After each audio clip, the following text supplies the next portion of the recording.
Hi, how you doing and welcome back to a video on the channel. What we have for you today is our preview video going to Game Week 35 as well as my wildcard team. We're also going to have a look at how that very hectic Game Week 34 went with my free hit. Thank you so much for the new subscribers since the last video. The support all season has been awesome and it is really appreciated. We are a small channel trying to grow, so thank you for all of that. Let's take a look at Game Week 34. So my team on paper did really well. Like 102 points in any game week is an incredible score, but it did see me have a red arrow of like 3.5k. And some of the 50-50s we talked about didn't pay off. We were umming and ahhing about Henderson and Pickford right until the deadline. Pickford got 10 more points, but you would never have predicted Liverpool not to score against Everton. I don't think anyone would have expected that to happen. I think if you had Pickford and it did happen, you're not complaining. But I don't think you would have got Pickford in with the thought that he's definitely going to keep a clean sheet against Liverpool, because you probably also had 2 or 3 Liverpool players in your free hit team as well if you were free hitting. So everybody did quite well. Brereton Diaz got a goal. Watkins with his single game week still returned for me. It was a bit annoying to have Branthwaite on the bench, but also not too much because I kind of just got him in last minute. I don't even think he was on my deadline day team because I just thought he's the cheap defender. He's got double game week. I'll just get him in for the sake of a double game week, just in case like a defender doesn't play and 2 of my bench players don't play, he might play. So he got 20 points. That never looks great on the bench. I think had 30 points on my bench, but in hindsight as well, like I wasn't going to start him over any of the other defenders or players. Salah captain was a disappointment. I think if you captain someone like Eze or maybe even Havertz, who was my vice captain, fair play, because I think at this stage of the season, if you're doing that and you're trying to gain rank and go for it, you do deserve to have those extra points. You do deserve to be on the lucky side if you're going against so many people who did captain Salah. I was pleased that Trent came in, especially he started both games. And at the start of the game, if you'd have told me that Trent was going to start both games, I would have been like, that is awesome. Same with Robertson, especially when Trent scored early on in that first game. I just thought, he's going to get 2 clean sheets. He's already scored. He's going to get about 25 points this game week. It's going to be brilliant.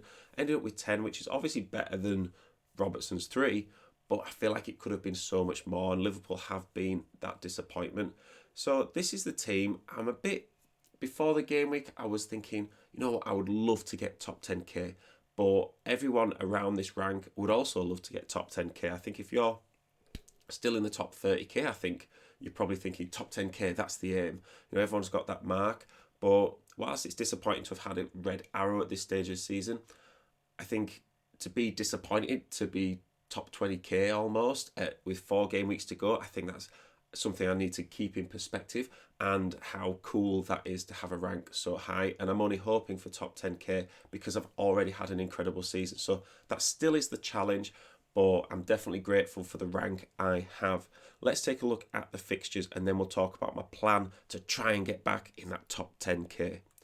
So the fixtures for this game week are really interesting because we're coming out of a double game week into another double game week. Now, whilst this double in 35 has a lot less upside, it's still something to take into account, especially because the players who are doubling are still going to double in game week 37. It's just a shame that those teams are Spurs and Chelsea, because I don't want to put all my eggs in the Spurs and Chelsea basket, to be honest. I don't like relying on them. I've done it earlier in the season and you lose out, really. Now, the risk of not doing that now is that maybe they do have a really good game week and then everyone else does have them in your team and you do decrease in rank a lot. So it's whether you want to have your own spin on the team, go with the majority, or try and have a bit of both. A bit like what we did with the free hit team. We tried to have some good players in that everyone else had and try to have some differentials as well, just to kind of make it interesting and to gain rank. I think if you were going to captain a player, would you captain Spurs and Chelsea players? Because we've just seen players like Foden and Bruno Fernandes, both of whom have really good fixtures, outscore players who have had double game weeks like Salah. Now, you always probably do double game week captain from one of those teams. They're not always going to be outscored by single game week players. There probably will always be a single game week player who does outscore a double game week player, but you try and hedge your bets by captaining in the double. I think if I did captain a Spurs or Chelsea player, it would obviously be Son or Palmer. I think just wouldn't captain anyone else from those teams. If I was going to captain a single game week player, I think I would probably captain Bruno Fernandes, either Anthony Gordon at home to Sheffield, or possibly Saka away at Spurs or Havertz away at Spurs. I'd probably go Havertz before Saka, and maybe Haaland or Foden if they're fit against Nottingham Forest. So there are a lot of good single game week options for captaincy. I guess it depends how risky you're feeling. So my team for this game week in my wildcard looks, quite similar to what we talked about earlier in the game week. Now, I'm going to talk about some potential changes that I might make because, like I said, I don't really want triple Chelsea in my team. I don't think a team who's I think they won 6-0 and then lost 5-0. Like, that is all over the place. I guess you could say in a double game week, well, you're going to get a 5-0 win or a 6-0 win. You're just going to have to hope they don't concede too many in the other game. I don't know if I want to have that risk. I think one of the main things I'm also looking at changing out is possibly getting in Bruno Fernandes. Now, getting in Spurs, Chelsea and Man United players for the running to try and get top 10k sounds crazy to me. But Bruno Fernandes as an individual is scoring a lot. Players like Foden and Gordon are also scoring a lot. Palmer and Son are okay. Well, Palmer is better than okay. Son is okay, but has a double. I think in terms of comparing Saka and Bruno Fernandes, Arsenal have Spurs, Bournemouth, Man United and Everton coming up. Now, Man United have a double, but that double is against Arsenal and Newcastle. And you just think, do I really want to back Man United against Arsenal and Newcastle? Like, I don't think they're going to win. But could Bruno Fernandes get some points? Yeah, he could. They do seem to be getting penalties at the moment, Man United. So that is something I'm wrestling with at the moment. I would be interested to know, if you're on a wild card, how many Chelsea and Spurs players are you looking at? I'm probably thinking you can get away with having 2 from each. If that's the case, it depends on which single game week players you're coming in. Like, I would absolutely not have a problem benching Cucurella and playing Dan Burn this game week with Sheffield United at home. I don't see that as a problem, even though Sheffield United are scoring goals. What I'm thinking of as well is, could I get in a premium defender? Could I really trim the bench down to, maybe one playing player from my bench, have a 12-man rotation, and then just go really cheap?